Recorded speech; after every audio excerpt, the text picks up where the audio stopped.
वागीशाद्यास्व मनसः सर्वार्थानामुपक्रमे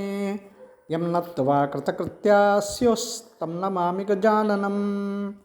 कूजन्तं राम रामेति मधुरं मधुराक्षरम् आरुह्य कविताशाखां वन्दे वाल्मीकिकोकिलं वाल्मीकिर्मुनिसिंहस्य कवितावनचारिणः शृण्वन् रामकथानादं को न याति परां गतिं यः पिबन् सततं रामचरितामृतसागरम् अतृप्तस्तं मुनिं वन्दे प्राचेतसमकल्मषं गोष्पदीकृतवाराशिं मशकीकृतराक्षसं रामायणमहामालारत्नं वन्दे नीलात्मजम् अञ्जनानन्दनं वीरं जानकीशोकनाशनं कपीशमक्षहन्तारं वन्दे लङ्काभयङ्करम् उल्लङ्घ्य सिन्धोः सलिलं यशोकवह्निं जनकात्मजायाः आदाय तेनैव ददाह लङ्कां नमामि तं प्राञ्जलिराञ्जनेयम् आञ्जनेयमतिपाटलाननं काञ्चनाद्रिकमनीयविग्रहं पारिजाततरुमूलवासिनं भावयामि पवमाननन्दनं यत्र यत्र रघुनाथकीर्तनं तत्र तत्र कृतमस्तकाञ्जलिं बाष्पवारि परिपूर्णलोचनं मारुतिं नमत राक्षसान्तकं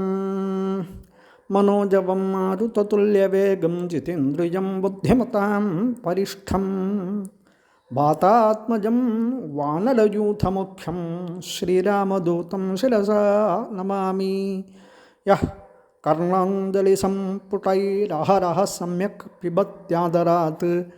वाल्मीकिर्वदनारविन्दगलितं रामायणाख्यं मधु जन्मव्याधिजरा विपत्तिमरणैरत्यन्तसोपद्रवं संसारं सविहाय गच्छति पुमान् विष्णोः पदं शाश्वतं तदुपगतसमाससन्धियोगं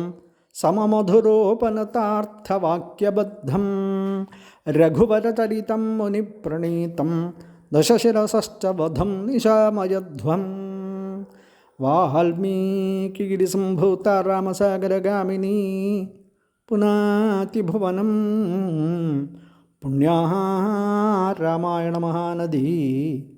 श्लोकसारजलाकीर्णं सर्गकल्लोलसङ्कुलं काण्डग्राहमहामीनं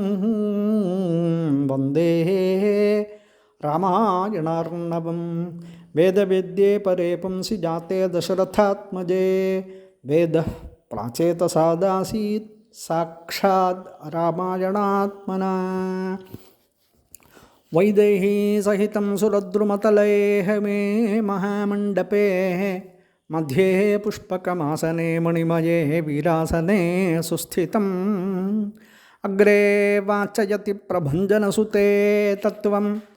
मुनिभ्यः परं व्याख्यान्तं भरतादिभिः परिवृतं रामं भजे श्यामळं वामे भूमिसुता पुरश्च हनुमान् पश्चात् सुमित्रासुतः शत्रुघ्नो भरतश्च पार्श्वदलयोर्वायुवादिकोणेषु च सुग्रीवश्च विभीषणश्च युवराट् तारासुतो जाम्बवान् मध्ये नीलसरोजकोमलरुचिं रामं भजे श्यामळं